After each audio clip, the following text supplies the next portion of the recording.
Hello, everybody, and welcome back to the Quitproof Podcast. Today, we've got a good one for you.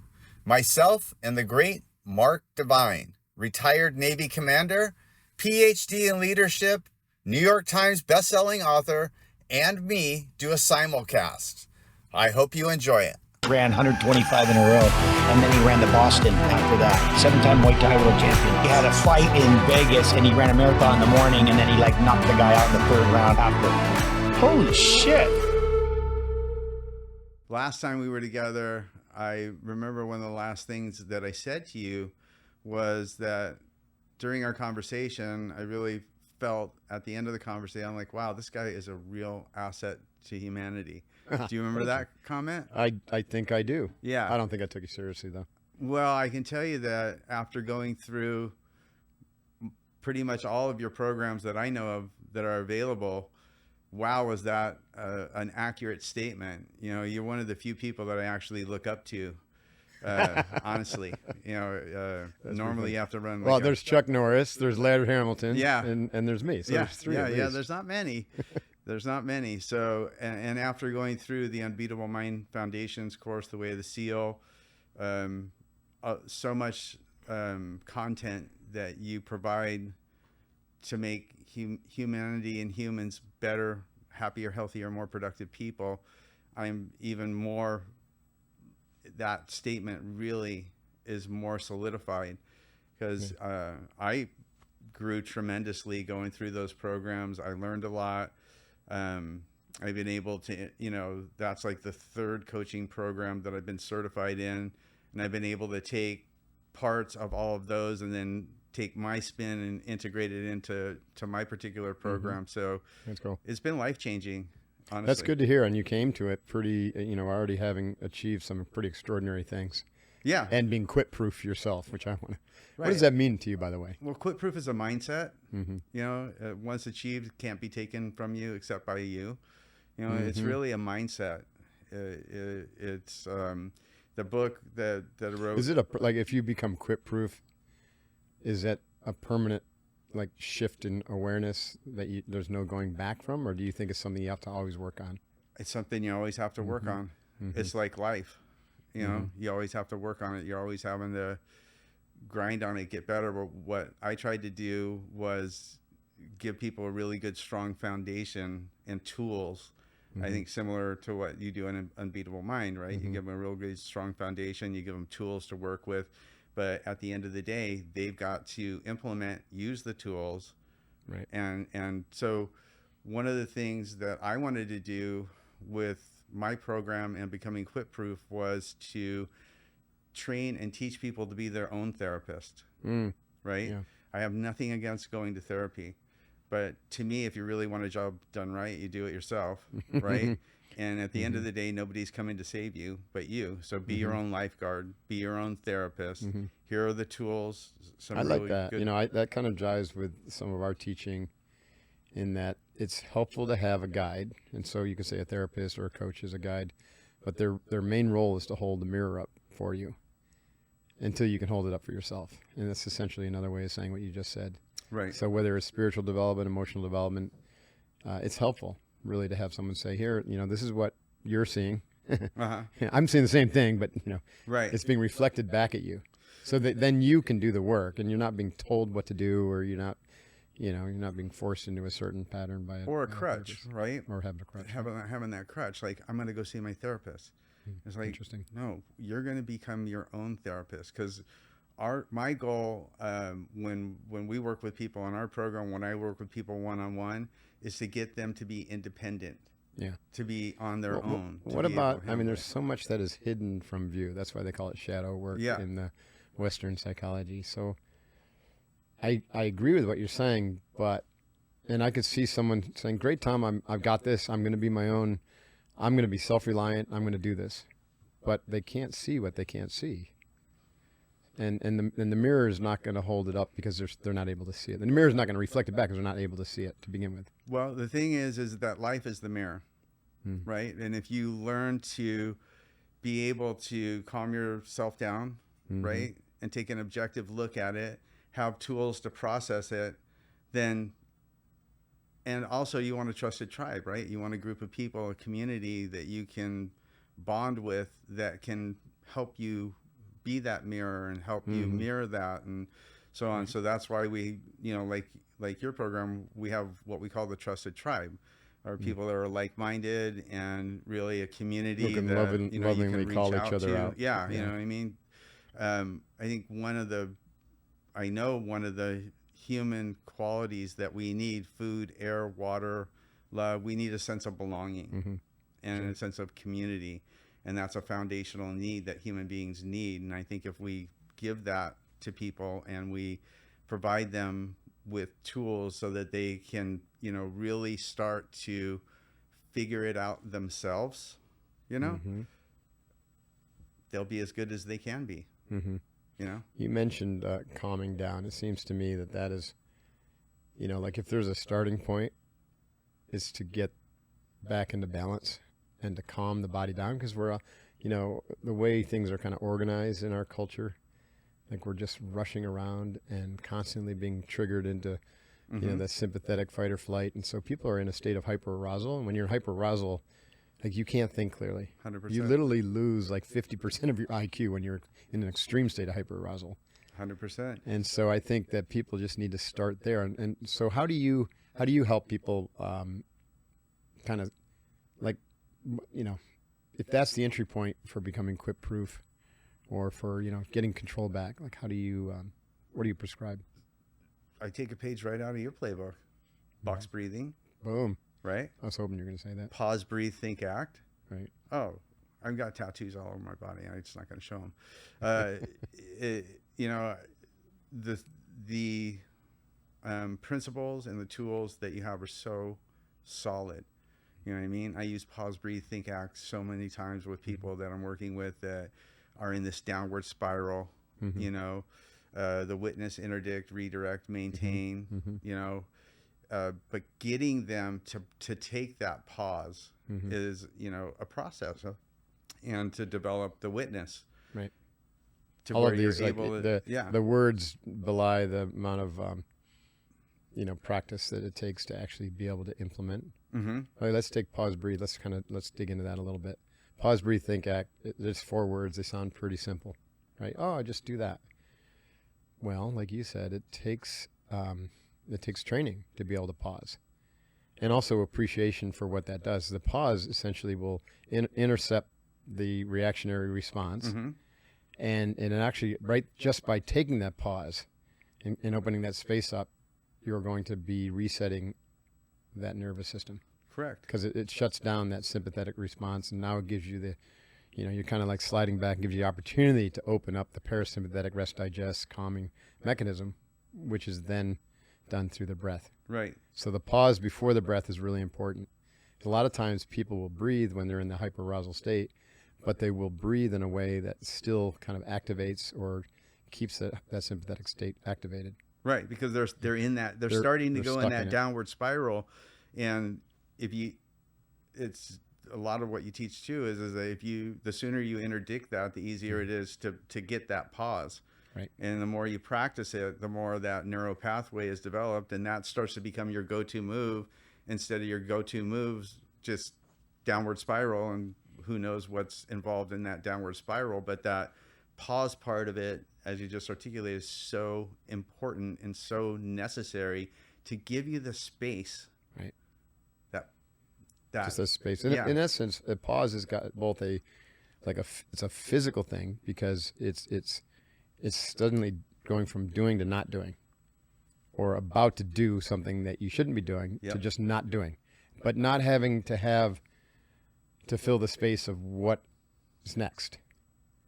Right. And so for a lot of people, that's very hard, because they want to go from one known to another known. Even if that known is negative, they prefer to go there because it's comfortable. That's their go-to move. Right. So to pause, but not to know what's next, and to be okay with that uncertainty, is really powerful. But it's hard for people, right? Right.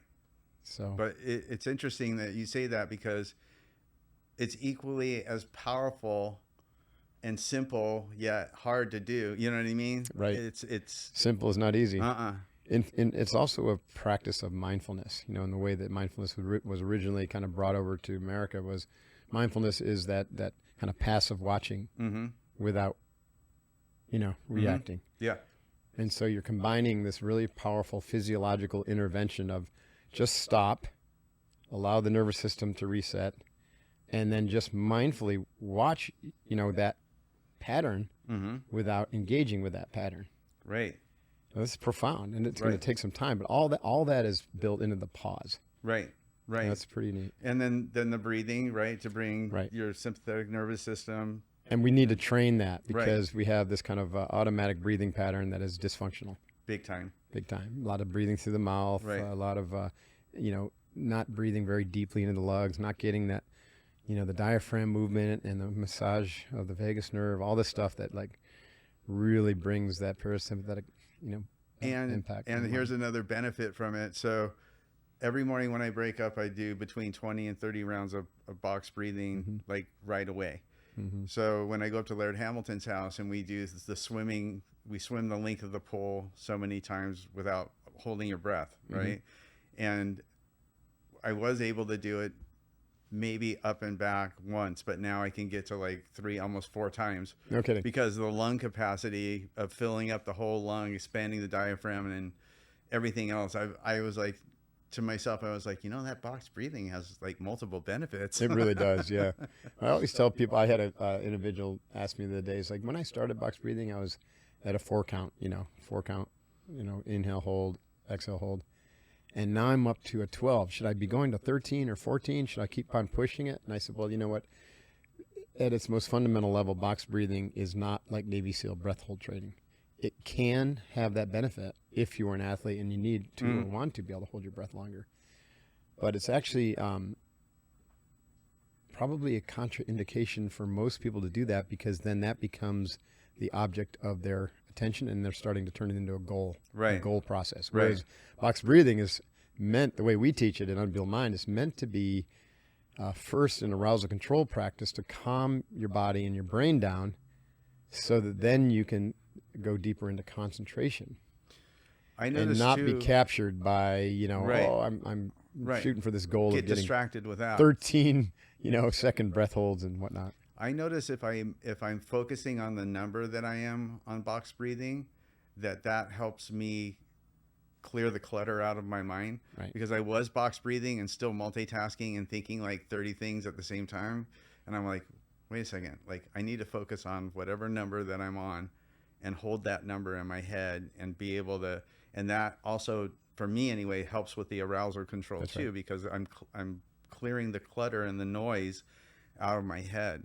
Right. And that helps out tremendously, and work with people on that, and then getting them to the thinking stage, right? Yeah, before we go there, I want to come back to the breathing, because we're kind of hitting on a really important point that I think a lot of people don't quite understand or appreciate. So, as you're alluding to, box breathing initially at its first, and actually for many people, most people even, it should only be this for some time, weeks if not months, arousal control. Just breathe in the 5 count in, hold, 5 count hold, 5 count out, 5 count hold, and don't worry about anything else, because naturally your mind will calm down. The number of thoughts will start to calm down because you're concentrating on that pattern and just counting, you know, 1, 2, 3, 4, 5, hold 1, 2, 3, 5.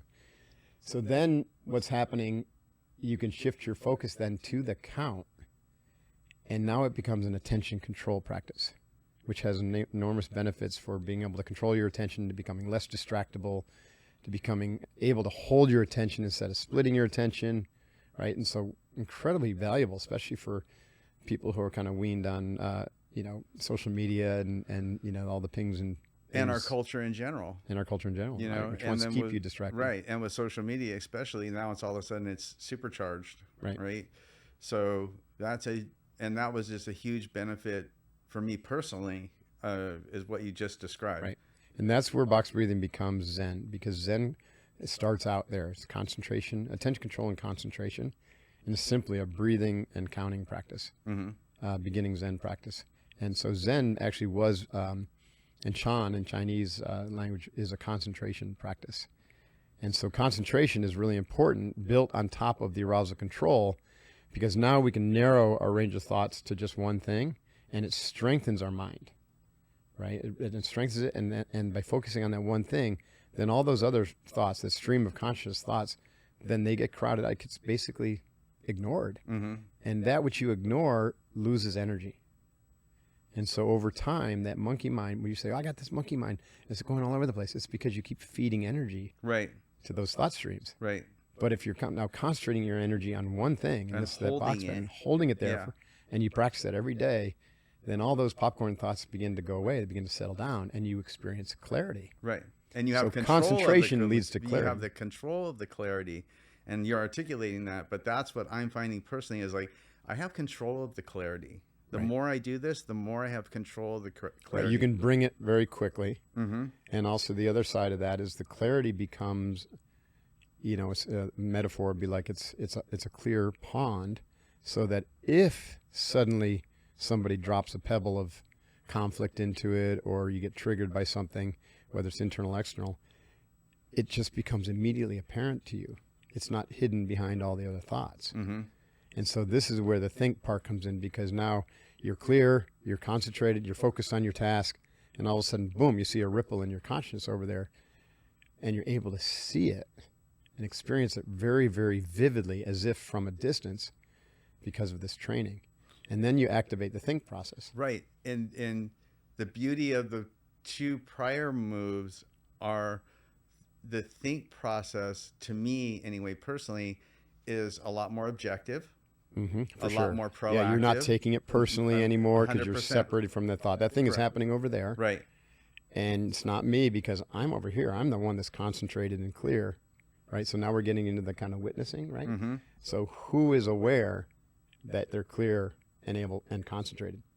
That's the real you. Right.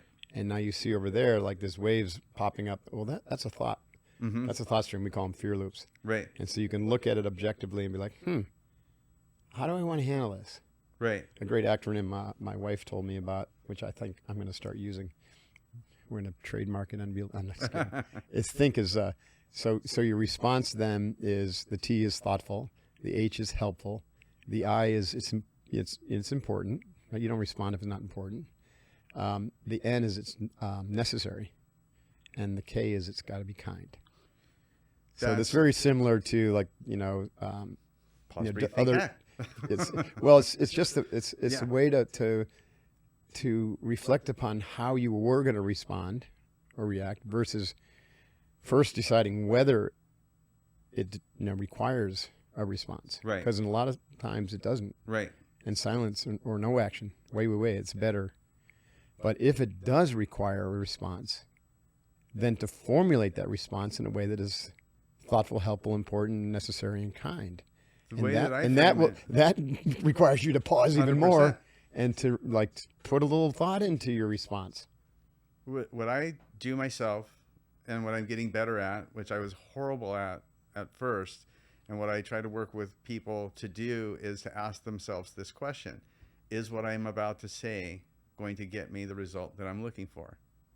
Yeah, I like that. My Navy SEAL commander, Captain O'Connell, used to say, before you do an action, ask yourself, would I like to read about this in the New York Times on Monday? Yeah. He called it the New York Times test.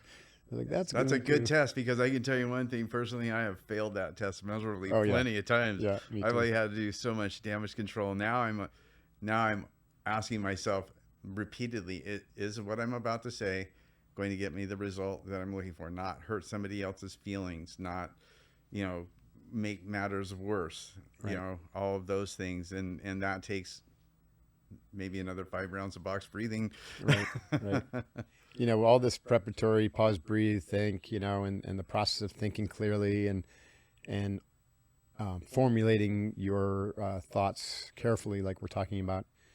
Then when it comes to act, the act is easy. It's effortless. Correct. Because you're very clear. This is it, And something you said I think that's super important is that sometimes taking no action is the best action. That's right. And I honestly, truly have experienced that myself. Because I used to think, every time there has to be something I have to do. Right. Well, doing nothing is something. It's doing something. 100%. Or said another way, doing nothing is not doing no thing. It's still a thing. Yeah, it's still an action. Right. And it still matters, and it still can make a huge difference, especially for the positive. No doubt. That's fascinating. Love this. It's like a mini course. It's crazy how It's powerful. all of the information that I've been able to proactively, that has been provided to me, that I've been able to proactively get. I mean, people that know me know I'm the real deal. I haven't found one piece of bullshit in the whole basket. Nothing. Everything is completely legit, matters, pertinent, makes a difference, is solid. You mean in the Unbeatable Mind basket or the world basket? No, the Unbeatable Mind basket, the Mark Divine basket. Oh, that's a good basket. Yeah, the Mark Divine basket and the Way of the Seal, all of it. I've gone through most of your YouTube daily briefs and all of that stuff. And I'm not on a witch hunt.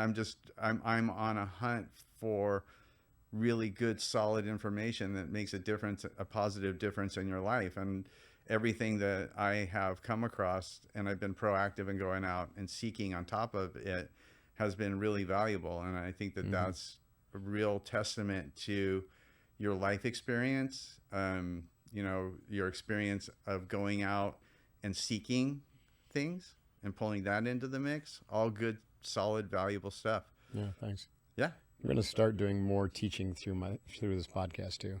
That's why it's fun to have this conversation like this. The interview style is fun. Like, I love this, but oftentimes, it doesn't allow me the platform to teach. So I'm going to kind of shift focus pretty soon here. I think that's a great idea. Solo podcasts and teaching style. Because you have tons to bring to the party, and to convolute that with other stuff, I think is, I don't want to call it a disservice, but what I want to call it is that you can bring a lot to the party by doing exactly what you just said, because you have a lot to bring to the party that's, at least for my life, has been very legit, very life-changing in a positive way. Yeah. And I've been able to use a lot of that and some other stuff that I've learned in some other programs, some other stuff that I've come up with myself to make people's lives better. And, that's at the end of the day what it's all about. Yeah. I'm curious. I know we want to talk about Uncommon, the book, and a little bit more about yours. So I want to ask you, though, because I'm curious about Chuck Norris. Okay. Because I grew up knowing Chuck just like a lot of people did, right? He was kind of a little hero. What was his philosophy of living, and what did you learn from him that was unique? The most important thing that I learned from him that changed my life and my life direction was, so I bodyguarded Chuck part-time, and I was part-time training partner with him. When he needed a bodyguard, and if the bodyguard wasn't available or anything, he'd say, hey, can you pick me up at the airport? Or what years were this? Like, situate us. 86 to 89-ish. Okay. Right in those areas. So one time I needed to pick him up from the airport late at night. So I go to pick him up from the airport late at night. He comes out. By the way, most people would be curious why Chuck Norris would need a bodyguard. Oh, Chuck Norris absolutely needs a bodyguard, because people will attack Chuck Norris, so Chuck Norris will beat the crap out of him so that they can heartily sue the hell out of him. Is that right? Oh, yeah. No shit. Yeah. Well, that makes sense. And he also needs it for protection, because there's one Chuck Norris. And I can tell you that bodyguarding him in other countries, okay, in the United States of America, Chuck Norris is a celebrity. But in some countries, people weep. They charge him. It's Really? nuts. Why? Nuts. People just go animal. They go on auto animal. I've seen people fall to the ground crying, all kinds of stuff, especially when he was like in his prime popular and stuff. He was one of the most recognized faces on planet Earth. Okay. And so in the United States, people are super sue happy. So they'll come at him just so they can sue him, just so they can get hit. So those are some of the reasons that Chuck needed a bodyguard. Interesting. Makes sense. So I go to pick him up at the airport late at night. Little kid comes running up out of nowhere and screaming his name and stuff. Chuck got down and mentored the kid for about half hour. No kidding. Oh yeah, Chuck Norris is an amazing human being.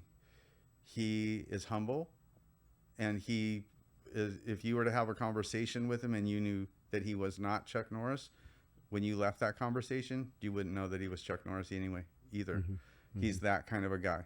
Mm-hmm. So he's mentoring the kid and tells the kid, okay, got to kind of break it up here. Mm-hmm. And he stands up and he looks over at me and he says, you know, Tom, the more people that you can figure out how to help in your life, the more successful that you'll be, not only financially, but in every way. Mm-hmm. And right then and there was like the biggest why exploded in my heart. And I thought to myself, I got to help people because I can help people, and that's the right thing to do. And at the time I didn't know how I was going to do it, but it sure sounded like a legit idea to me.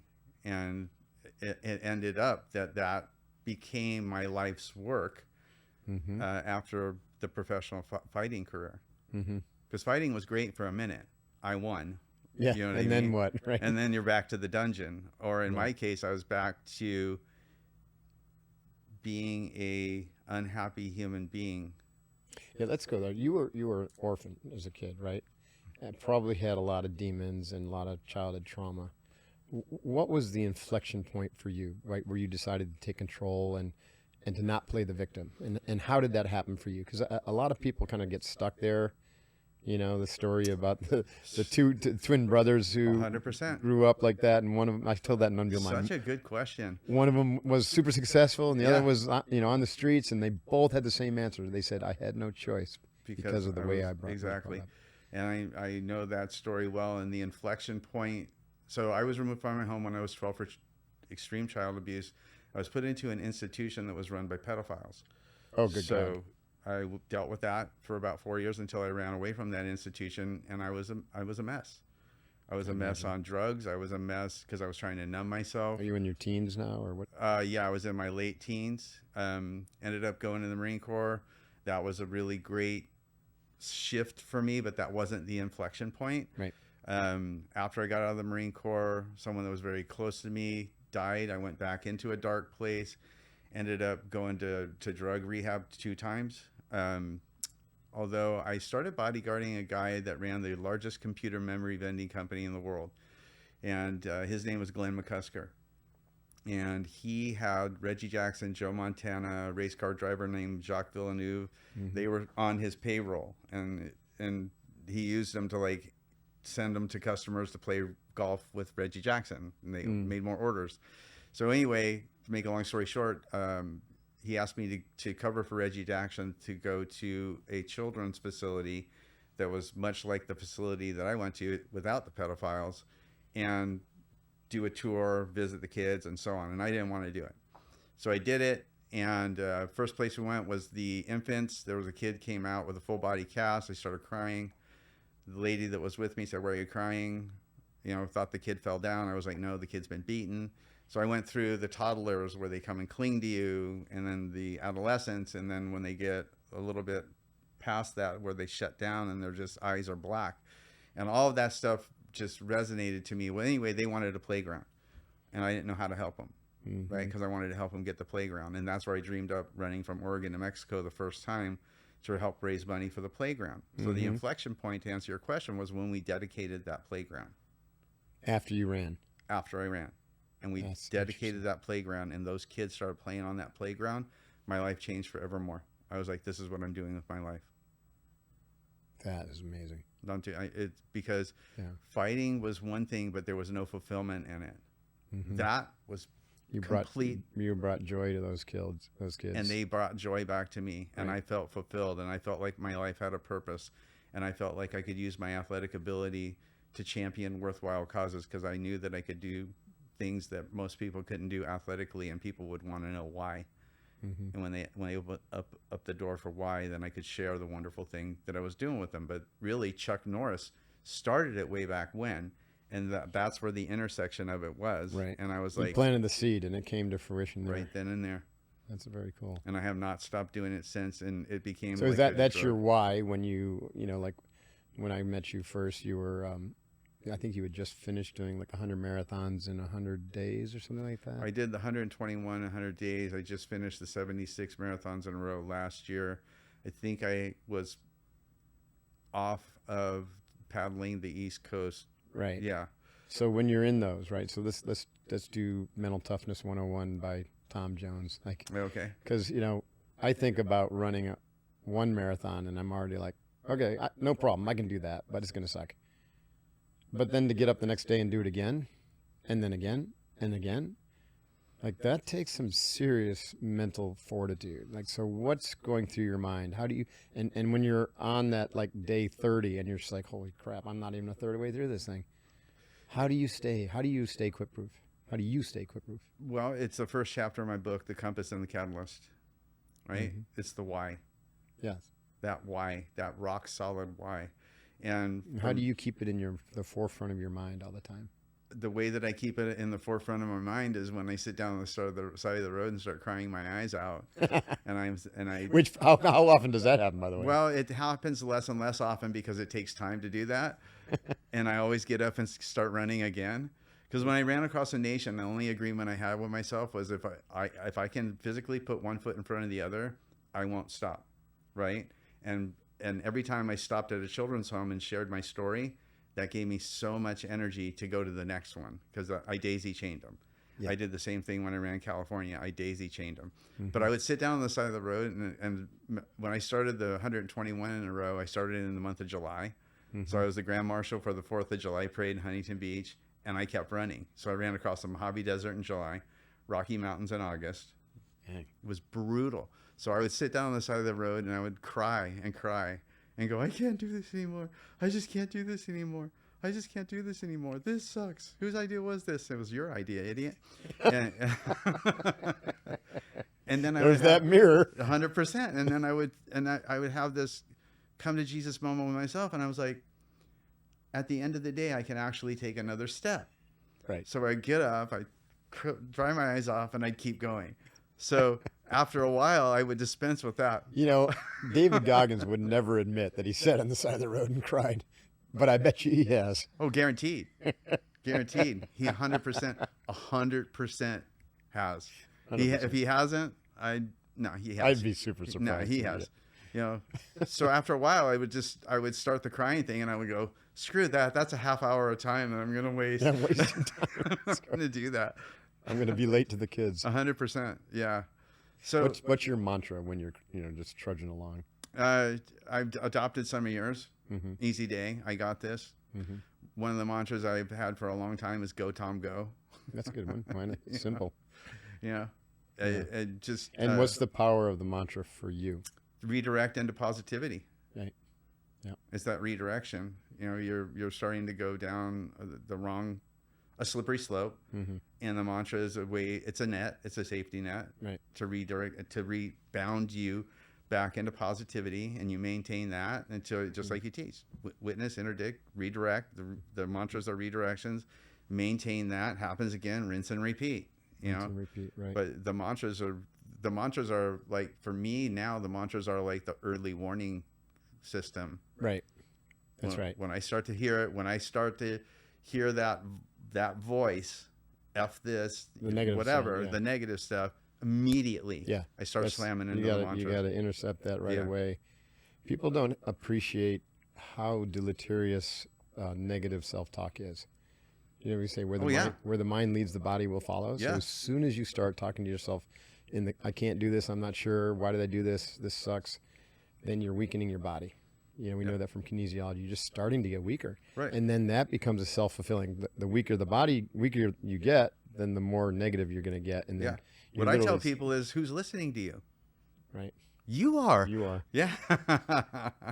and who do you trust? Your body will believe it. And who do you listen to the most? You. Mm-hmm. Who do you listen to the most in life? You listen to yourself the most in life. So then people will tell me like, oh, I'm fat. And I'm like, don't be surprised if you're fat. Oh, I'm out of shape. Don't be surprised if you're out of shape. Right.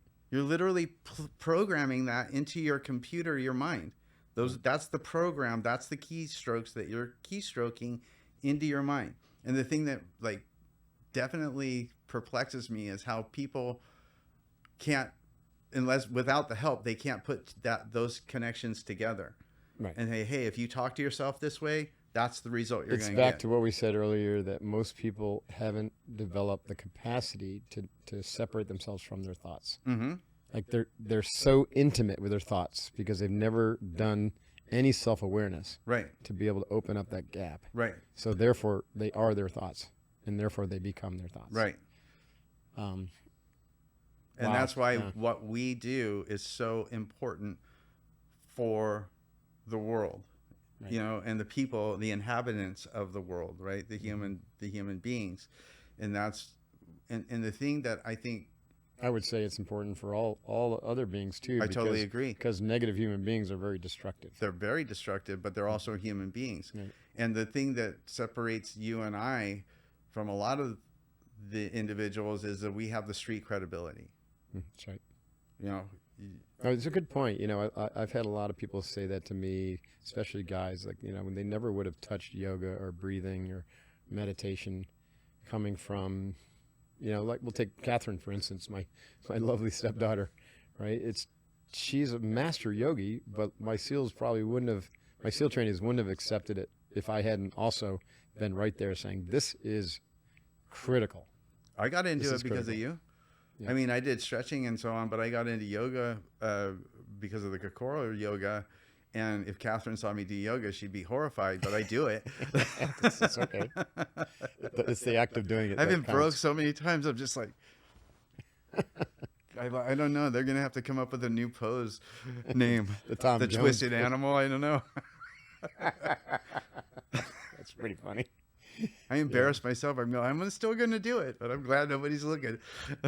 But yoga is so healing. You know, I'm glad you brought that up, because we just taught a really by 4 or 5 hour yoga. Catherine taught a 4 or 5 hour yoga clinic to my clients just the other day, and most people think yoga is just stretching, or even exercise. You know, like core power yoga, and it's not. Yoga is the science of mental development. Right? It is the complete system for developing the mind, which includes the body. Mm-hmm. It's from that cosmology or philosophy. The mind and the body are not separate. Correct. So you're training the body, you're training the mind, you're training the mind. You gotta use the body. And right? I think the more alpha you are, the more important it is. That's right. I really do. Because you know the alpha guys separate body and mind, and they generally use the body, you know, for force instead of power. Right. And then the mind being disconnected or disassociated from the body doesn't get to experience heart or intuition. Yeah. You know, so it's all together. That's why in my book Uncommon, I have the 5 mountains, but the first mountain is the physical mountain. It's first for a reason, right? So you think about that. So we have physical, then mental, then emotional, then intuitional, and then spiritual. Yeah. And we use the term Kokoro, which means whole mind. Right. Or merge heart and mind in actions. Well, if you just jump, so a lot of people want to go to hero and not start at zero, right? And so they were like, oh, I'm all spiritual, but they're not healthy. And physically, their body is not, you know, in shape. Or they want to try to do some emotional work, but physically they're not healthy. Well, the problem with that is a healthy body, unhealthy body also means you have an unhealthy brain. Mm-hmm. Because the two are not separate. Correct. And so if your brain is unhealthy, then your thinking is going to be unhealtzy. So the and 5 if your mountains... thinking is unhealthy, then you're not going to be effective at spiritual, emotional, and intuitive and spiritual development. So you've got, this is just like, you know, you're a martial artist, right? And like I use the Karate Kid as an example.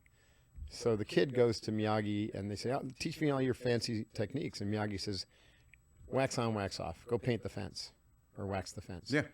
And what he's really saying is, go get your body and your brain and your attitude ready to learn. Mm-hmm.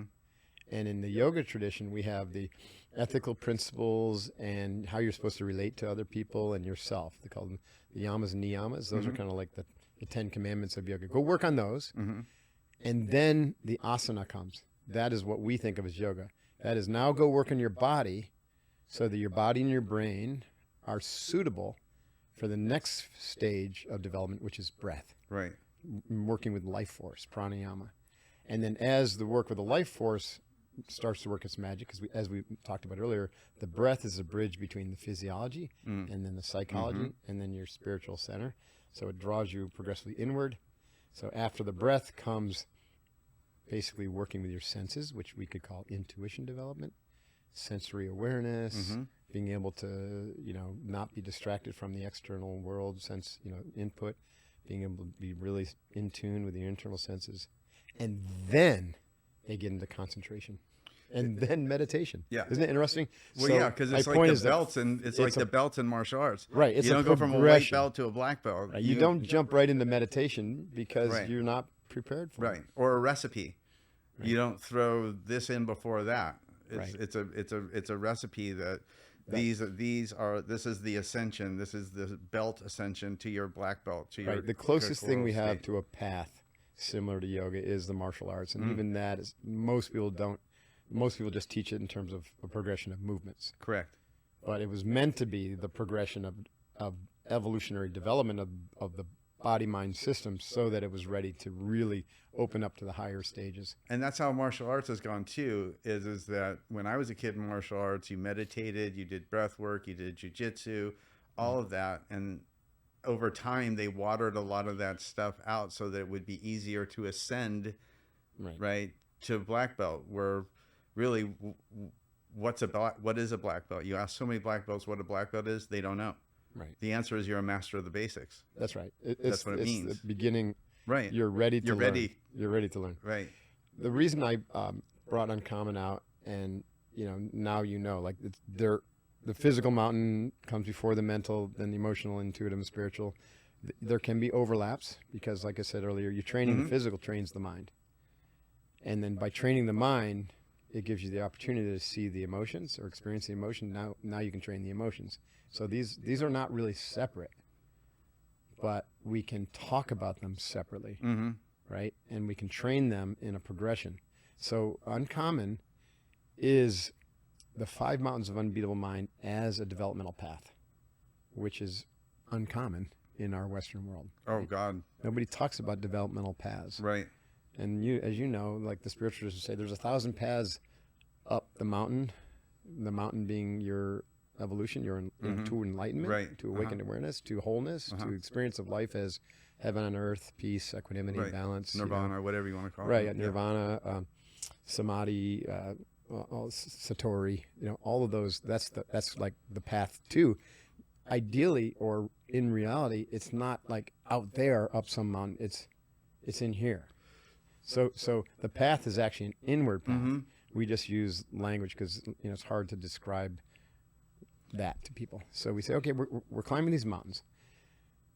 It's a developmental journey. There's certain fundamental prerequisites, just like in the Navy SEALs. You got to learn how to, shoot, do the trigger pull, front sight focus, get the target on a 25-meter, target before you try shooting at a moving target out of a helicopter. Let's just say. Right, there's some prerequisites. Right. Oh yeah. No there's kidding. Prerequisites. Before you go jump out of the helicopter, you might want to have these things kind of down. Exactly. So that's the simple principles of extraordinary life. They're simple, but you just got to do them. Did you feel that the 5 mountains, if a person you extracted that, and I'm thinking that you felt that if a person could get those 5 principles in order down, that they would really just have such an upgrade in their life, right? And if they could just get their arms around that, right, they'd live a happier, healthier, more productive life. I'm thinking the answer is hell yeah. Absolutely.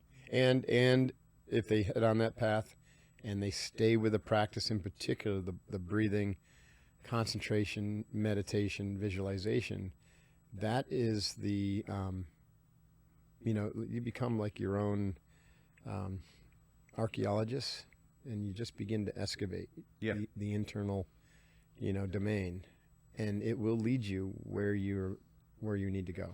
Because ultimately, once you develop that capacity to sit down and go within every day, then you have little clues, and you become your own guide. That's what the term Sadguru means. You become your own guide, like your own inner guru. Right.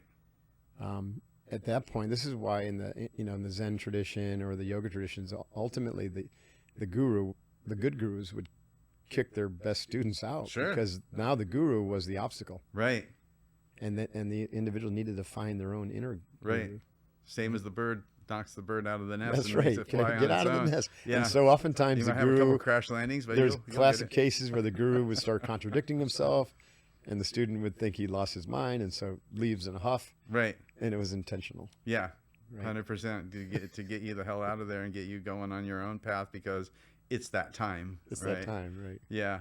And people don't want to let go. Yeah. To the teacher. And yeah, and I felt, and I'm proud. I took the 5 mountains in orders. I did. Good job. I did. I took them in order. They were awesome. They're presented that way in the foundation course. Yeah.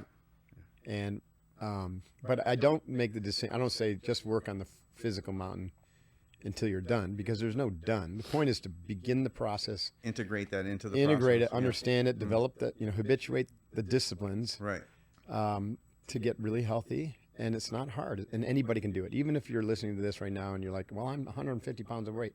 Great. We have a client who just lost 150 pounds, and it took him a year and a half. He just trusted the process.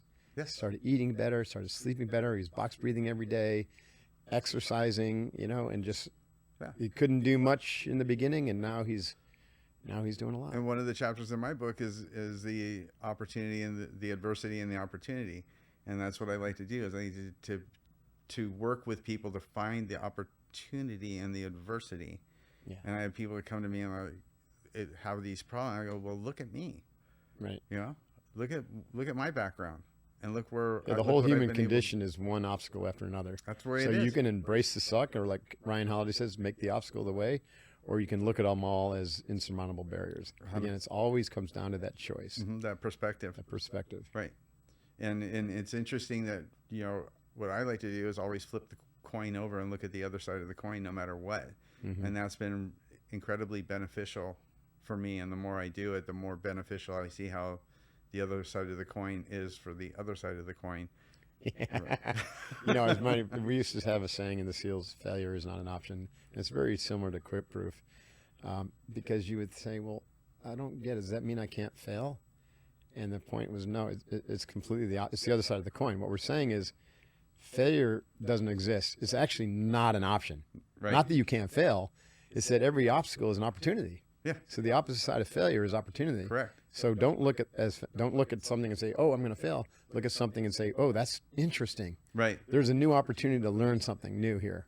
Right. That's why SEALs are so darn successful. Right. Like Jocko people think Willink it's just because we're tough. No, it's because we're being overrun. Good. That's right. Opportunity. 100% opportunity. Good. I love that. Yeah. And the more I've been able to, so I used to do that instinctively, and that's how I've gotten to where I am. And now I figured it out and been able to package it and been able to present it to people in a way that they can palletize it and they can embrace it. And like you just said, embrace the suck. The suck is good. The adversity is part of the human condition. So the question is, okay, now what? So now what? Yeah, adversity is the marrow of life, right? It is. That's where the good stuff is. And if you're always avoiding it, mm-hmm. you're just gnawing on the bones, and they're going to be dried bones. So you're not going to get much nutrition. When we're doing the book, right? My book's about post-traumatic growth, right? There's life after trauma. Here's a memoir and a manual on how to do it. So anyway, the statistics say that 90% of the people, 90% of human beings will have experienced some significant trauma in their life. And my statement is always, I like to meet the 10% that haven't. Yeah. Are they in the womb? Maybe the term significant there is, and they're saying significant is like sexual trauma or abuse, because I agree with you. 100% of humans experience trauma. And trauma is relative. Being born is traumatic. But it's relative. That's the original trauma. Right. It's but being born in trauma separation. is relative, so I think everybody experiences it because, hey, you weren't removed from your home for having guns pointed at your head and knives held at your throat and all kinds of stuff like that. Although your traumatic thing is just as traumatic to you. Right. It's relative. Because it's relative. Right. And so the question becomes, how can I make this lemon or what I perceive to be a lemon into lemonade? And how can I see all lemons as lemonade automatically? Mm-hmm. Absolutely. Yeah, I love that. And I'm going to go back to hidden trauma again. I remember, this is bringing up a memory, doing a podcast with someone who had some fantastic emotional development program that he said was, really, he was making claims about how powerful it was. And I said, well, let's talk about your childhood. What was your childhood like? What were your traumas, because you're teaching, overcoming trauma. And he's like, no, I had the perfect childhood. I said, really? That's like going to a doctor that smokes. Right. Says, hey man, you ought to quit smoking. Think about that. Really, you had a perfect childhood. And, I couldn't really, on the podcast, kind of like call him out of that because he was so, well, sure. He was so cocksure of that. But you can ask this guy, say, okay, when did you first become aware that you were a separate human being, an individual self with a name? And most people can't really identify that, but it's somewhere around 4 or 5 years old. Until then, everything is traumatic. Because you come out of the womb and you're an undifferentiated being, and the world is... Your first trip is very traumatic. Yeah, the first trip is traumatic. God, forget about what karma's, stuff. You might have brought karma they used trauma. To hit you right after that. Right. The moment you're separated from your mother, trauma. Right? If your parents are in the other room having an argument, even if it's just not even, like, they're not even really mad, but their voices are raised. It's trauma, right? And who hasn't fallen down or been dropped or, you know what I mean? There are innumerable traumas that happen, and that child doesn't have, it's pre-verbal and doesn't have the cognition or the language or any way to really process. Mm-hmm. And so it just gets imprinted into the body. And then later on, the next 7 years, when they start to develop cognitive capacities, when those energies, trauma energies of the first, 3 to 5 years begin to get triggered or manifested, then with a very immature brain, they begin to name and to say, that's bad. Right. And they suppress it and they deny it. And so then you get all the repression. What's the John Wick thing, right? Good dog, bad dog. Yeah, exactly. So anyways, my point is that is the human experience. It is, yeah. You don't have to have, been dropped off in a paper bag at the Masonic Temple. Do you feel that you learn your go-to moves in that second section that you were talking about? Yes. And there's the 3 major sections are, 0 to 7, 6 to 7, 7 to 14, and 14 to 21. So there is still some trauma and like shadow memories being created in the third, mostly around relationships, right? Because we go from, self to other with our parents, but then we begin to expand out in 14 to 21 to like relation with others, peers, girlfriend, boyfriends. And there's a lot of trauma that happens there. Bullying, getting, let down by a significant other, your first love, dumps you. Yeah. And I remember those as being very traumatic experiences. Took me, I'm still overcoming. Yeah, I got some shadow work to do. My point is, as adults, we tend to, especially men, tend to blow that stuff off. For sure. They laugh it off. They say, oh, that's just youthful stuff. And then they don't deal with it. And yet it just comes back time and time again. And we call it in Unbeatable Mind, you're aware of this, your background of obviousness, right? It's behind you. It's like the operating system. It's not the software program where your thoughts are running. It's in the background, subconscious. Mm-hmm. And it's not obvious to you. But who's it obvious to? Other people. Everyone else who's the recipient of it. Amen to that. Amen to that. So that's why I wrote Staring Down the Wolf. It's like Staring Down the Wolf is all about, you're a leader. Be a leader and do your work. Yeah. Do your work, because you're the limiting factor. Leaders tend to be the major limiting factor. Yeah, because they bought into their own BS. Right. They're starting to drink their own Kool-Aid. They're drinking their own Kool-Aid. Yeah. They think they're the one with the answers and all the power, and they don't have any power without their team. Do you know how many people I bodyguarded that were absolutely convinced that it was by their divine greatness that it happened? Oh, I believe it. And I'm in the nosebleed seats, and I'm like, hey man, you slipped on a banana peel and fell into a platinum mine. Like, I could see that. Be humble. You slipped on a banana peel. And fell into a diamond mine. You woke up, you're like, holy shit, there's diamonds around everywhere. How did that happen? Oh, I put that banana peel there myself because I knew that if I slipped there, I'd land in a diamond mine. I'm like, I don't know. Well, why do some people fall into a diamond mine and others into a pile of shit? 100%. Why is that? Is that karma or just random? I think it's random. And I think that you have to make your own banana peel and slip on it. I do. That's what I've been working on really hard. I'm sharpening up my banana peel all the time. A bunch of bananas in the back of your gonna truck. throw it right there. I'm gonna hit that sucker, do a couple 360s. I'm gonna wake up and go, holy crap, there's diamonds everywhere. This is great. Then I'm gonna take the diamonds and do the honorable thing. I'm gonna do good for other people. Give them away. Mm-hmm. Yeah, give them away. Because I am a reading fanatic, and that's why I can't wait to dig into. That's brilliant, because you can't take it with you, but you can die trying. Oh, and yeah. Another metaphor, I think this is like Kabir, is like we come into this world with closed fists and we leave with open palms. Mm-hmm. So what are you holding on to in between? He doesn't say this part, but the point is like, why do you hold on to stuff? Like, let money flow through you, let wealth flow through you, and the more it flows through you, the more you give away, the more you get. Mm-hmm.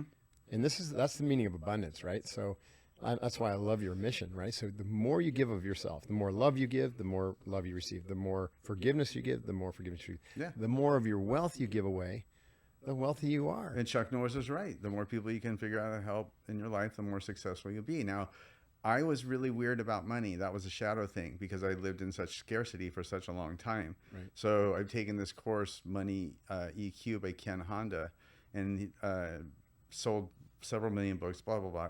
Awesome course. And the thing that stuck in my mind, which was one of the hardest thing to do, was arigato in, arigato out. Mm-hmm. Right? Arigato in, I got that handled. Yeah, the arigato out part was so hard for me. Yeah. But the more I've let go, then the more it comes in. And you're absolutely right. So I totally agree. For me, that was a tough one. That's a very profound point. I want to talk about that again. The more that you can appreciate when you spend money, that here's the way to look at it from the non-dual perspective. Nothing is separate from you. So if you are paying, someone $150 for dinner and tipping the waiter, 20%, you're paying yourself. And you got to eat an amazing dinner. And you got the amazing experience of experience. Yeah. And so appreciate that. And so that which you appreciate grows. Right. That's what the word means, actually. Like, interest appreciates over time, blah, blah, blah. So if you become an appreciation machine, not just to appreciate that I'm alive or appreciate things that you're grateful for, but every time you think about money, you think about wealth, every time you get to spend money or to deliver value in the form of money, that value is something you've delivered value to receive this representation of value. And so you appreciate that you have that opportunity to then share that. And that develops this energetic state where money is, it's attracted to you because that which you give comes back to you. Right. And if you appreciate it, then it comes back to you more. That's where the boomerang effect's a good thing. Yeah. Yeah. And it's true. That's why the Alexander the Great wanted his hand held up there or cut off and put up, because you come into it empty-handed, you leave empty-handed. Mm-hmm. And if you can come to terms with that, I think that you can do a lot more with it than try to hold it in this iron grip as it goes through your fingers like mud. That's why I think our Western, kind of orientation around,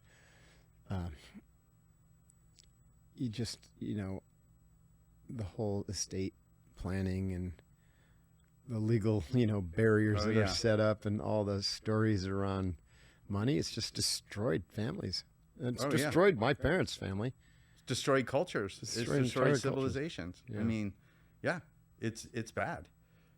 Yeah, it's bad because, again, they're trying to hold on to a puff of smoke. It's not happening. It's not happening. Are you optimistic about the future or pessimistic, Tom? I'm optimistic about the future. Mm-hmm. Always am, because I'm a student of history. So my wife will tell me, hey, the world's on fire. And I'm like, hey, the world's on fire, been on fire since day one. Look at history. By the way, fire is good. It's needed Fire's to good. burn things up it so was it one can of the renew. man's greatest discovery, if not the greatest discovery. I think that God has a plan, and we're not going to understand the plan. We're not supposed to understand the plan. I certainly didn't understand the plan when I was being molested as a child. I didn't understand the plan when I was being removed from my home. And now I'm aware that there is a plan. To answer your question, I'm very optimistic. I think that human beings innately are survivors. For sure. Until we're not. But they say that the human race has gone extinct 4 separate times, right? Because they're finding stuff under the ocean that are way longer than what they're saying the human race. No, I agree with that. I believe that. Yeah. Yeah, I think civilization comes and goes, and we just are left with a few little remnants, and so we think, oh yeah, humanity's been here for only, some people say 6,000 years, some people say 30,000. I'm thinking, how about billions? Yes, you're absolutely right. And they keep finding stuff that just takes and I think this science experiment has blown up several times, but we still come back and be scientists somehow. We're like, we got it this time. No, probably not, but I'm very optimistic. How about you? I am. Yeah, I am. And again, it first of all, I don't really believe that there is one world out there. I think the world is within us. And so we are the world. When you open your eyes as a child, your world is born. And actually every day, when you close your eyes at night, you go back to source, and when you open your eyes in the world, your world is born again. So it's a mistake to think that the world is out there and that's the world. And from that perspective, even evolution is it's a myth. So that's from the non-dual perspective. So there's 8 billion worlds. And then those worlds overlap, and so we call that co-created reality. But, some people will experience absolutely no violence, fear, strife, right? Because that's their world. Right. And then some people are going to experience just absolute abject horror. Right. And that's their world. Now, why those two exist, I think, personally, is a karmic thing, right? The souls are more advanced, and, if you're born in the Himalayas and you never even have a TV, and you're having this incredibly advanced spiritual experience, and it's your turn to awaken and be enlightened, you're not going to experience anything. You don't know who Trump is or could care less, right? Or 100%. If a nuclear bomb went off in Kiev, you wouldn't know, and you wouldn't care. Wouldn't change your day any. Right? No. And the average spectrum that on the electromagnetic spectrum that the human being can perceive is 0.05% of the electromagnetic spectrum. Right, because we only see on a certain spectrum. Right, and so more advanced beings actually have greater perceptual capacity. And so there's actually these different phase shifts. And so this is the idea of the different realms. There are people who are living in hell on earth, and they're living in an extraordinarily narrow band of very frequency dark energy. Right. And then there's very advanced spiritual beings who are able to live at a much higher level of frequency. Right. Dr. David Hawkins' work, Power versus Force, where he talks about the scale of consciousness, is kind of apropos would dovetail with that idea. So I am very optimistic because I believe that everyone has the potential to live in heaven on earth, in their world. 100%. In their world. Right. Because heaven's not a place. It's not a place, in spite of what you might see on TV. Correct. Now, flip to duality, I also believe that what is happening in the world is a reflection of the combined consciousness projecting into the world. So you're saying the dream of the planet is a collective dream, right? And so because we're coming out of a pretty dark area in the Hindu tradition, it's called the Kali Yuga, which is the darkest age. Right. And this has to do with the planetary rotation around the galactic center. It's the furthest away from the galactic center. Yep. We're just coming out of that. Yeah, because it matters. It matters, yeah. And so consciousness is it's most dense and dark, right? Energy. So we have a long tail of very negative energy, and those negative energies are baked into our institutions, right? Oh, yeah. This is why the most craven individuals can lead a Right. country. Right. And Everything's corrupt. we're all armored Yeah. up, right? Right. And we know Yeah. that if you defend yourself, you invite attack. That's a Right. spiritual principle. Right. So everyone's all defended, Right. which means we're all inviting attack Right. at an individual and a country level. And so it's super violent because the consciousness of humanity has been violent. But it's changing, right? More and more people are having these conversations. More and more people are waking up. More and more people are evolving along that scale of consciousness. And so this is why I, not me, but through me, I heard years ago, 100 million, we're gonna impact 100 million people. What does that mean for Unbeatable Mind? It means to wake people up, to be able to shift them into a positive frequency where they're optimistic and abundant, and they see the future that their heart knows is possible. Mm-hmm.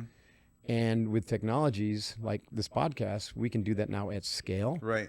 So if you have 100 million individual worlds suddenly operating in an extremely positive, optimistic, and abundant level, Yeah. and seeing Earth as beautiful and healed, and communities of people living in harmony, That's going to change things drastically. do you think that will change things? And oh, by the way, those people aren't fighting against the old negative violent system. They're ignoring it. Right. And And knowing so that's you obsolete. see it doesn't- things like yeah. blockchain and Bitcoin and Yeah. decentralization, and who knows what part AI will play in this. It'll have a positive effect, an accelerant effect, Sure. and it'll probably also support the negative energies. Right. But ultimately, everything's in balance, Tom. Right. If it weren't in balance, the Earth would just evaporate and disappear humanity, it would all implode, and and start over. right. And it's just like movies, right? The hero always wins. Right? Good always wins over evil. And it doesn't look like they're winning, right? Because Ever. oftentimes it's, the goodness has so much power, more powerful than, it's more power than evil, right? Right. Again, on the scale of consciousness, let's say, a Jesus character, or, there's countless individuals Right. on the planet right now who are operating at an extraordinarily high level. I'm not saying they're all at Jesus level, Right. but they're very high level. Agree there. And so even one individual operating at the level of awakened awareness or that kind of consciousness, it's the equivalent of like thousands, if not hundreds of thousands of people operating below, the level of fear, or in the level of fear, that negative energy. So people in the negative energy territories, they have to use force. They actually have to use weapons and angry words, and So they that's the only can't. way we can control Yeah, they it. can't. Yeah. They can't operate at the level of consciousness. They can't shift things at the level of consciousness because they don't have that. They don't have the power. I was training a guy one day, super smart, Harvard graduate, which doesn't mean he's super smart, but he was super smart, very successful at business. It was like a Chuck Norris moment. He just looked out at me right out of the clear blue sky. I think we were stretching out after his training session. He looked at me and he goes, Tom, life is about love. Mm-hmm. Right? And I was like, okay, that's weird. And I just went on with but it has come up repeatedly since then. Life is about love. Life is about love in different situations. And honestly, coming from alpha males, like that's a truth. It is truth. Yeah, from a spiritual perspective, life is love. It's just we don't really have a good way to understand what love is. Right. Love is life force. It's prana. It's, there's three terms that the yoga tradition uses to describe it: and Sat, Chit, and Ananda. Sat is just pure beingness. Chit is awareness of beingness. That's consciousness. And Ananda is love, bliss, life. It's the outpouring. And so these are just three vectors or three different terms to, another three different words would be presence for Sat, intelligence for Chit, and power for Ananda. And then the corollary is also the Trinity. Yeah. The Father. Yeah. The Father is Sat, or just everything, beingness. The Son is Chit. That's an individual awareness, intelligence of beingness. And Ananda, love, power, is the Holy Spirit, flowing through all things, animating all things. But it's all love. Yeah. Those are just different terms. And that's the for most love. powerful emotion that we have too. Right. So, I mean, the Sanskrit, like that. I've said this many times in this podcast, but Sanskrit language has, I think, 63 or some odd number of Characters words or for love. Okay. Oh, really? Yeah. Wow. That's important. Isn't it? In what America, we have one. One. Yay. So this is a good example. Team. Again, back to background of obviousness. People don't really appreciate how much their language limits their perception. Right? That's because the language is nothing but day, language is sure. nothing but a conceptual mental model, right? To be able to communicate. And so if we only have one word for love, then we're going to be contracted and very limited in our appreciation, our ability to even perceive what love is. Because when I'm interviewed, we talk about when I started paddling in Oregon, first shark I saw was 17 foot, roughly, from my estimation, great white shark that was like 5 feet away from me doing a belly roll. And they go, how did that make you feel? Did you go over and pet its belly? No, I didn't. I did not. How did that make me feel? I said, our language doesn't have the words to describe the fear. We don't have the language to describe that fear. Yeah. Saying, "Oh, I was scared," just doesn't do it. Not even close. And then we have an interview 100 miles down, and the lady looks at me. She goes, you could paddle about 100 miles down the coastline. She goes, what's the thing that stood out the most? And I just blurted this out, just like conditioned response, right? She goes, what stood out the most to you so far? I go, where I fit in on the food chain. She goes, excuse me? I'm not at the top. I go, I came in and I knew I was the apex predator. I saw my first 17-foot great white shark. It was painfully obvious that I am a parasite on a gnat's ass. I am fish food. And I have like another 1,100 miles to paddle. This is not okay. And everybody said, right, when we saw the shark, they go, what do you want to do? I go, keep going. If I stop now, I'll never start again. Oh my gosh. That's an uncommon experience. And everything was the death sentence. If you get lost at sea, you're dead. You're dead. If a shark hits you, you're dead. This happens. What else besides getting lost and the sharks? What else was super dangerous out there? The rocks, right? Because it's typically a 5-hour like paddle. if you got caught in a wave and get thrown in. Well, so you start out on the paddle, it's high tide. Halfway through, the tide's dropping, and rocks that weren't presented before are now there. You're pretty close to shore. Anywhere from 5 feet to 15 miles, depending on that. So I'd look at the nautical maps, and I'd be like, "Oh, this is a super rocky area." And a lot of times, when the ocean's doing the motion, you'll get thrown into it, or you'll come up on it, and you won't have enough time to, especially on a paddleboard, you won't have time to change course or whatever. So that's what dictated how far off the shore I would paddle to begin with. Mm-hmm. So a lot of times in Northern California, I paddled pretty far offshore a lot of times, and that was mostly because of the rocks. But then the fog comes in, and you could be out there with your horn honking all day long and still be lost at sea. So that was, a very scary thing. All the fish, very scary thing. Was there anything else that wanted to eat you? Well, the tiger sharks, you said. That was in Hawaii. The tiger sharks in Hawaii. When I did the Endurance Island, I paddleboarded around Hawaii. I ran around Oahu, and then I cycled it back to back. Mm-hmm. And the tiger sharks are like, they see you, they come. Which is actually a blessing because you can see them. Mm-hmm. It's the one you don't see is the one that gets you. Right. Right. And I've always had close support with wave runners, so jump on them and just go away. Mm-hmm. So when you did the coast from Seattle down the California coast and then up the east, you had a wave runner with you all the time? Two of them? Yeah, nautical redundancy. Mm-hmm. What if one breaks down? We need a tow truck. Yeah. Yeah, makes sense. And a good team. The other thing that I did was intuition. Another one of the mountains, right? I said to myself, I'm going to have one wave runner driver that goes the whole way, and I'm going to split the state into thirds and have an indigenous person go on those thirds because they know the shoreline. They know what to look out for. They know that we shouldn't be that close or whatever. Mm-hmm. And in like Humboldt County, they know that we shouldn't hit the shore there because that's where the people grow weed and they'll shoot you. That's fun. I was like, yeah, you wouldn't think of that. That's interesting. Okay, we won't land there. Wow. So they won't understand it for sure. What's your next big adventure? I'm always only limited by finances. So provided I can get the money together, I'm going to paddle the Gulf of Mexico, but I'm going to do it on hydrofoil board. Oh, interesting. So on hydrofoil board, I should be able to get between 50 and 150 miles a day with the wind behind me. So it's still a stand-up. It's a paddle board. It's still a stand-up board, but you're coming up on the hydrofoil. How do you get it going fast enough to get the hydroplane? So there's two ways. They have a foil assist, which is a small little motor that gets you going fast enough to where you get.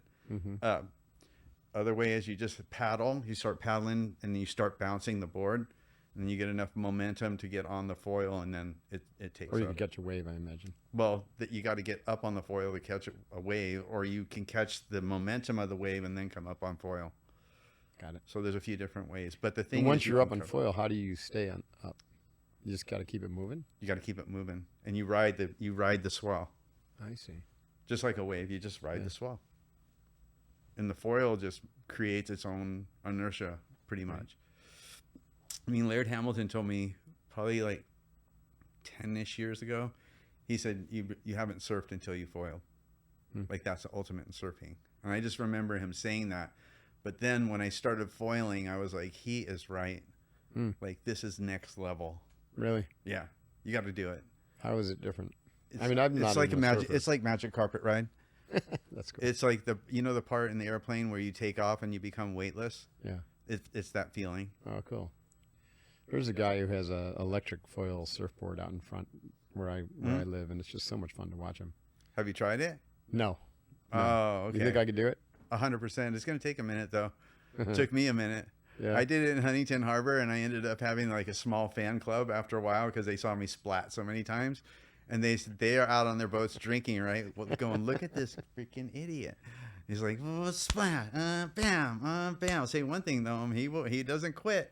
And then I remember when I got the hang of it, and I cruised out of the sort of finger that I was in on the harbor, and I cruise out and I go into the main channel. They're all hammered and clapping. They're like, yeah, you did it. Yes. That's funny. Do you have to be a good surfer in order to do the foil? No, you don't. In fact, now they've created something that I'm an inventor. I have like 5 patents or so, and invented a bunch of stuff. So on the hydrofoil, they invented there's the board, and then they invented this, like, there are tubes that go around the board that give it more buoyancy and make it easier to learn how to do. But no, you can learn how to do it without surfing background. It's gonna if you want to do it, like, have me there with you. I can cut the learning curve down drastically. If you think you can get me up on that thing, I can get you up on it for sure. All right, I challenge you to do that then. Oh, easy day. Okay. All right, let's do it. Easy day. Okay. I'll see if I can. I had an electric foil. I don't have one any longer, but I know someone that's got like 5 of them. Laird. Laird does. Oh, cool. I walked through his garage the other day with him, and I was like, wow, that's a cool hydrofoil quiver.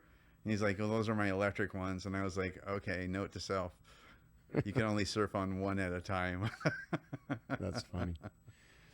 Laird helps you learn how to paddleboard, or, Well, I went to Laird to learn stand-up paddling because when I was going to paddle California prone, I was going to do it prone, but it's really hard on your neck and you can't see and stuff. So I was with Mickey Munoz, famous surfer guy, and I'm looking through this magazine and I go, who's this guy? It was like one of the very first pictures of a Laird on a stand-up paddleboard in a magazine. Mickey Munoz looks over and he kind of laughs. He goes, that's the best waterman in the world. And I go, I want to meet him. And so anyway, make a very long story short, I ended up meeting him in Hawaii. And the way we hit it off was over espresso. I meet him. We kind of did a little small talk with myself, him, and Dave Kalama. And I go, is there an espresso on this island? He goes, yeah, in my garage. I go, really? So we go to his garage, and he has like the most badass espresso machine that you could have. Yeah, and he used to experiment with all his little, what now became Laird superfoods. Right. So we drink a bunch of espresso before we go paddle. And I look at him and I go, I don't know about you. I go, but I feel like I stole something.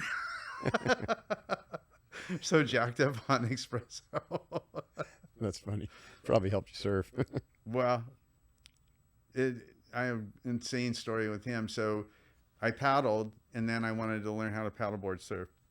So I went back out and to Maui, and he takes me to Hokipa, which is a place that breaks pretty big.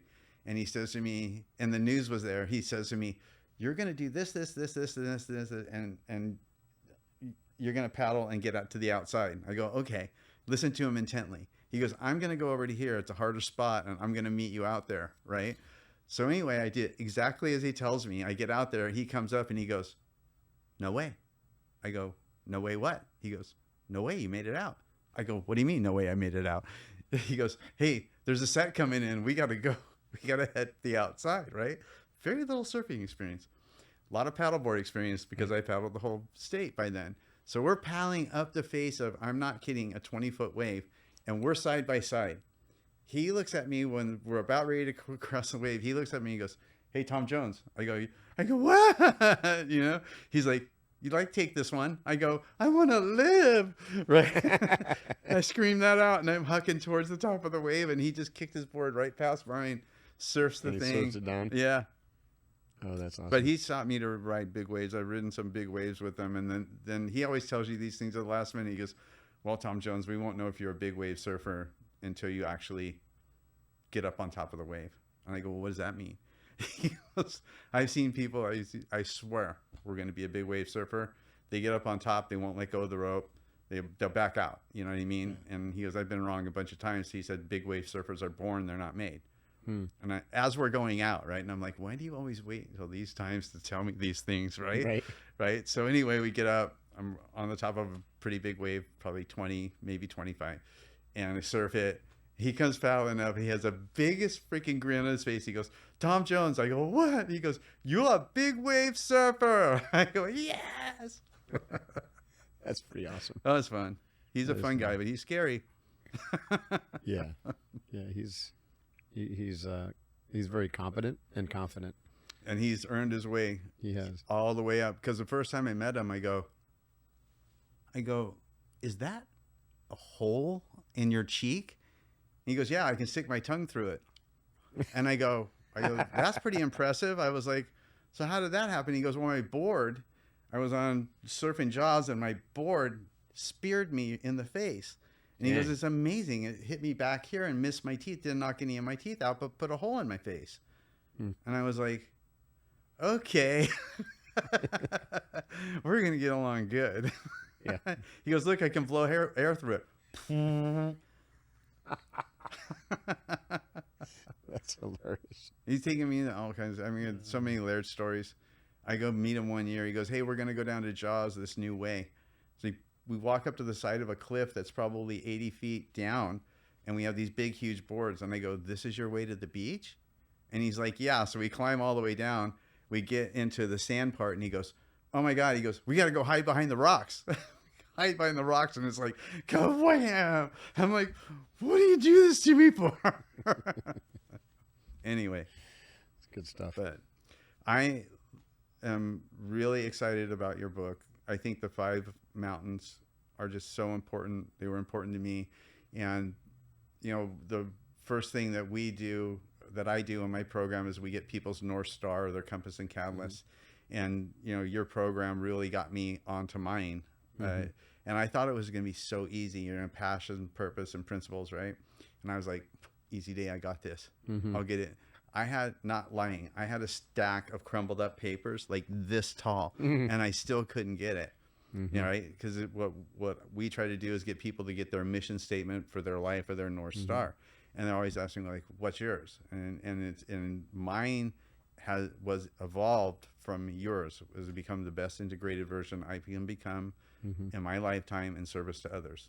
Yeah. That's my North Star. That's good. Yeah.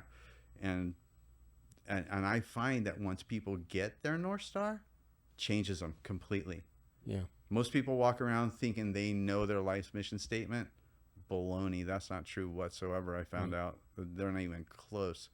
Right. They start mumbling and fumbling and bumbling, but once we work with them, and that's the biggest, most labor intensive, heavy lifting part of my particular program, it really gives them a direction, Mm-hmm. and then everything that we do supports that direction, right? Mm-hmm.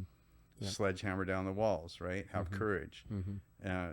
follow through, Mm-hmm. find the opportunity in the adversity, Right. and at the end of the day, don't give up, give in, tap out, and quit. Right. Yeah, I agree with that. And finding your, we call it the 3 Ps. Most people err because they're looking at it as something they're supposed to be doing. And so we always say it's not about that. It's about who you're becoming. So it's about I being. love that. And so we call it an archetypal energy, right? So for me, it was warrior, and then warrior leader, and then, teacher. I had rescuer. So, but in if I had, mind. when I uncovered my first version of that when I was in 20s, because I was, through my Zen practice, this is another part like that. It's already in you. So your purpose needs to come out of you. It needs to be evoked. It's not something you discover by thinking about it necessarily. Do you have to discover that you have one first, though, right? Well, Do you think everyone people, has one, even but if do you it's think just people to are live. a lot of people are unaware though that they have one? I think a lot of people doubt they have one also. Okay. And doubt is, by the way, probably the biggest obstacle to growth. From your By lips far. to God's ears, yeah. So most people, not everyone, but some people doubt that they have one, or they don't believe that they have one.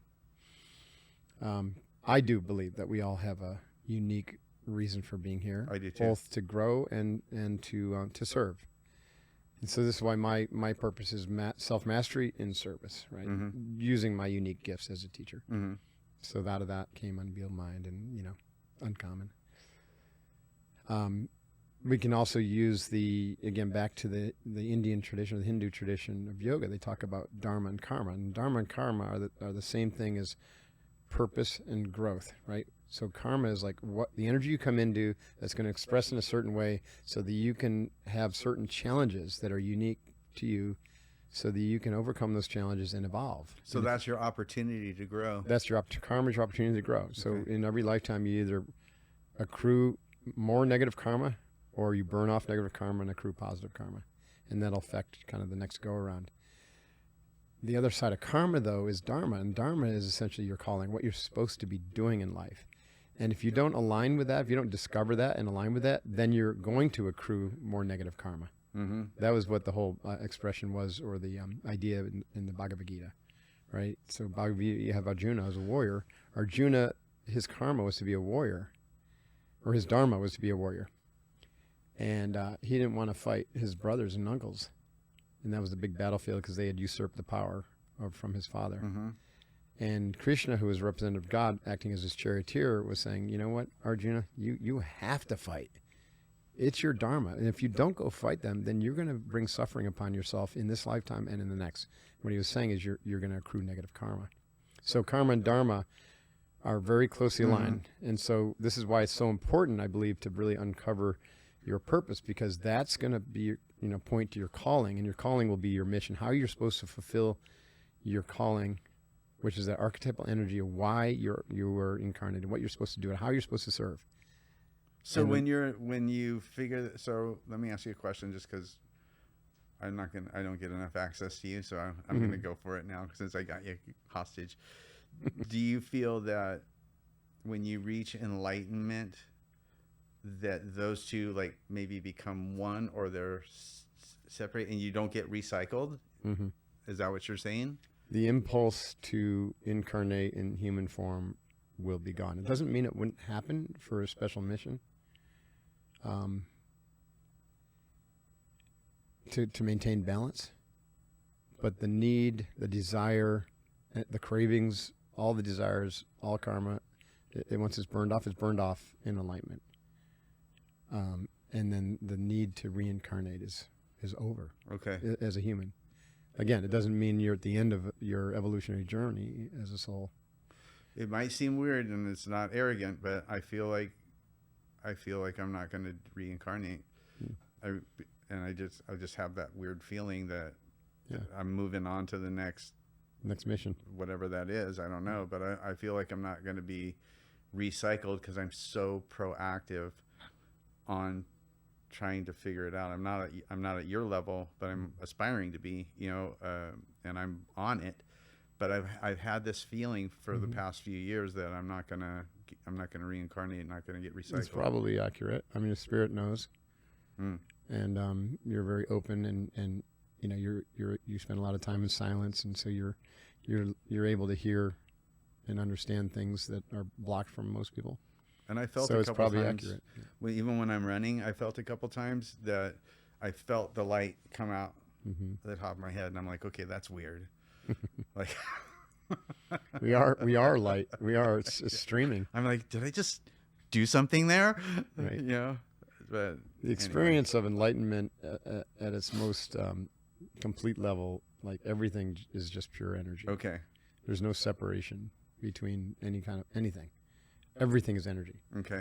In fact, again, to invoke the Bhagavad Gita, the Krishna gives Arjuna a vision of that. Okay. And that's the the idea, the biblical story of burned up. Everything is just burned up. What they're really saying is everything is energy. It's just outpouring energy, and then it's just energy kind of slows down and forms as a human being here, and as a plant there, and as a tree there, and a light there. But ultimately, it's all just energy. It's interesting because I just interviewed a guy on my podcast that was an end-of-life minister, and he had the most unique outlook and perspective on life. And one thing that he said a bunch of things that were pretty profound, but one thing he said that was super profound is he said, I have had the privilege of having a look behind the curtain.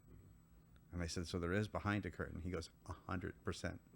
Absolutely. There's something behind the curtain. There's energy transforms, you transform. There's something behind the curtain that you don't just die, and that's the end of it, right? And I thought his story was really interesting in several aspects, mostly because I was like, boy, don't you really find out what's important when you sit with people in the last days or hours of their lives? It's not their car or how fancy their watch is or how big of a house they have. You know what I mean? It's what I wish I would have said, what I didn't say, and on and on. So that's why it's so spiritual development. And I don't really get into this in uncommon as beyond the scope, but it's so important because, and you'll be led there, by the way, through the breathing meditation practice to this feeling of emptiness. And what that means is that you get to this place where your experience of life is empty of the individual sense of self. Okay.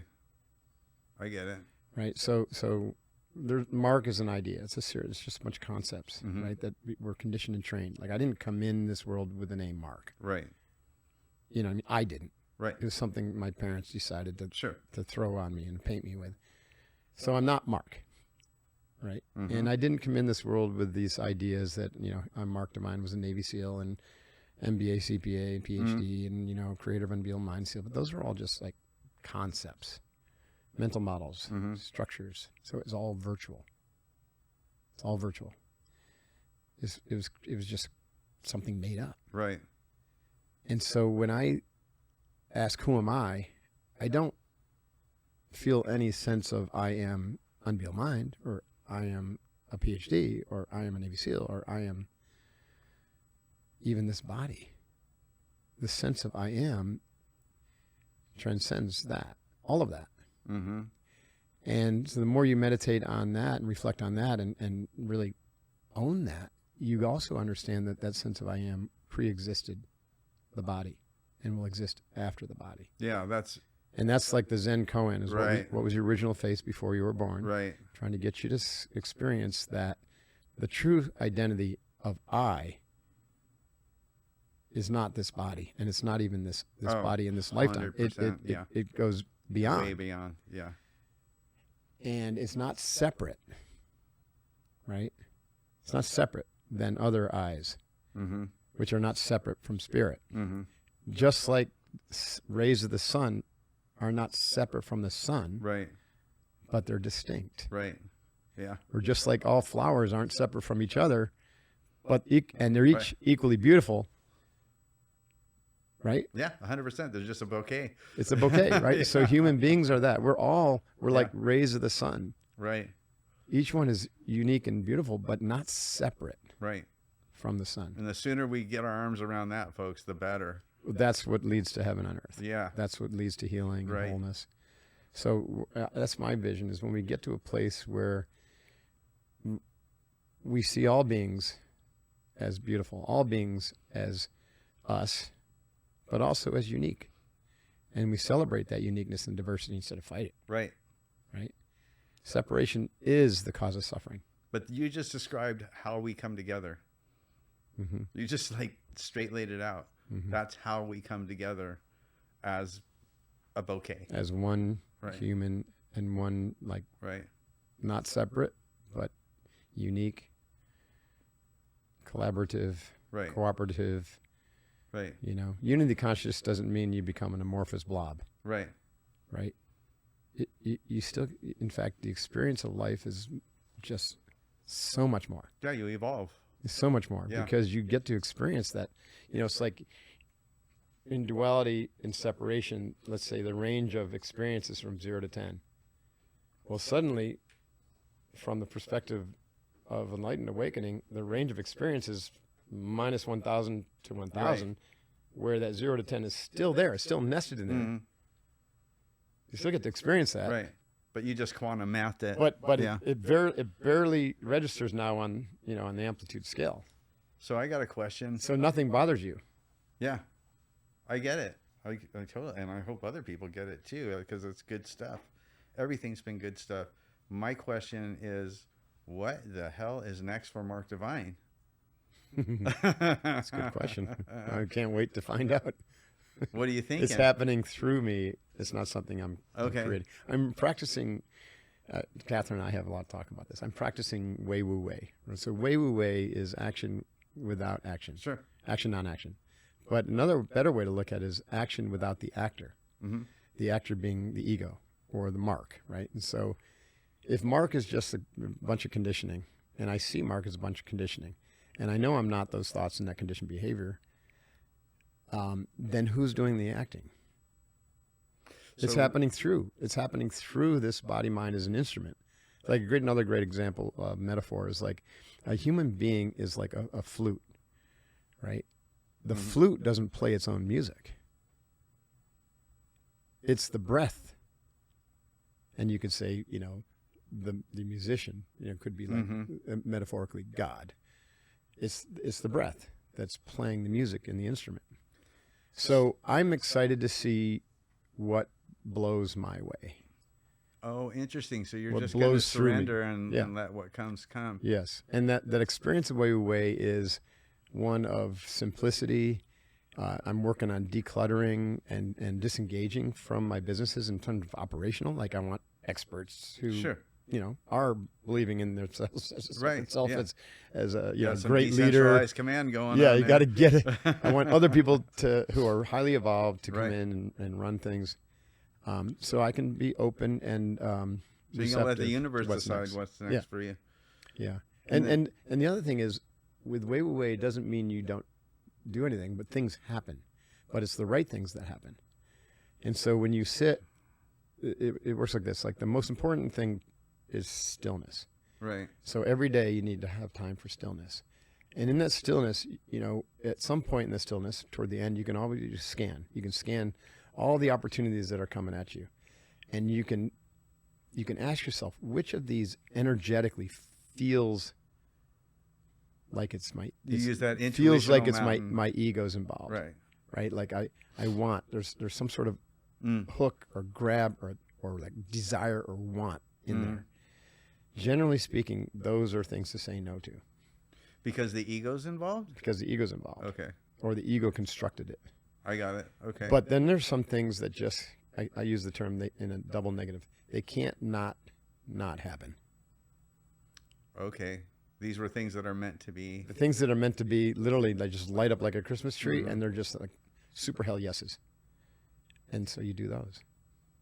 And so the more of those other things that you end up doing, the less energy or awareness you're going to have about that, or you'll block it out. You'll be Right. so busy doing these other Sure. things that It'll take that space. huge thing that's Right. supposed to happen, you won't recognize it. Right. It'll just sail right on by and you won't It'll even sail know on it. by. Yeah. Exactly. So this is why people say, how do you have the time to do all this training? And I say, well, this is the most important thing. Silence is the most important thing. Stillness is the most important thing. Don't waste time not doing it, because it's in that stillness that hell yes is revealed to you, and it saves you all this time by not getting entangled in all this other shit that you didn't need to be involved in. Not to go down another rabbit hole, why do you think our culture like completely is counterintuitive to that? Honestly, I think that our culture is set up to keep people trapped. That's a good keep answer. People indebted. It's just a modern form of slavery. Yeah. You know what I mean? Mm-hmm. Yeah. To keep people distracted, to keep people from their true selves. Because if everyone was you don't want people independently. You wouldn't need corporations. You wouldn't need governments. We're not going to have a bunch of slaves if we let them do that. Okay, that's out. That's out. Yeah, kill him. Yeah. And you see, like, historically, when people get who know this truth and get too popular. Oh yeah. Gandhi, I even say John Lennon, right? Put him in the category. Guaranteed. Suddenly they're off. We can't have that. I promise you that. I mean, and that's, well, I'm not even going to get into it, but that's probably what they tried to do to Trump. You know what I mean? They're like, he's bucking the system too much. Yeah. You know, let's let him get shot or whatever happened. You know, I don't know. But again, it's the people that don't fit into that mold are the ones that. Right. And that's we talked earlier about. Those systems will become. They're just going to eat themselves alive. Yeah. And the more and more energy gets sucked out of them by people having these conversations and looking elsewhere. Right. They'll just ultimately kind of wither away or implode. We better watch our six. Yeah, that's true. Watch your six. Tom, this has been an awesome conversation. Yeah. Becoming Quitproof, that's your book. I'm excited to. I love it. I read it last night. Quick read. A lot of familiar stories, some great pictures. Thanks. Great job with this. You had some help from Cannon Wing. Yeah. She's a lady that I met her through a guy named Darren O'Lean, just won an Emmy and all that. So I'm sitting at Laird's house. He's like, you have more in your backyard than most people that come up to my house. And there's some pretty successful people that come up to his house and work out, right? He goes, you need to get your own thing. And I was like, okay. So the guy that was Darren was with me. He goes, I know this lady. She's a namer. And I go, what's that? So a professional namer. So anyway, this lady ended up naming my truck Honda Ridgeline, like Snuggle, MTV2, on and on, right? All kinds of crap. And I was like, holy crap, there's a whole thing here. So when I wanted to write a book, but I didn't want to write a book without a purpose. Right. Don't want a memoir. Right. I want something that makes a difference, right? And so I tried writing because Darren told me, he goes, just start writing. That was a massive failure. You got to have a plan. I was like, now no plan survives contact. A little bit of experience here. Right, so I called Cannon and I was like, hey, do you know anything about writing? She goes, yeah, I've written a couple books.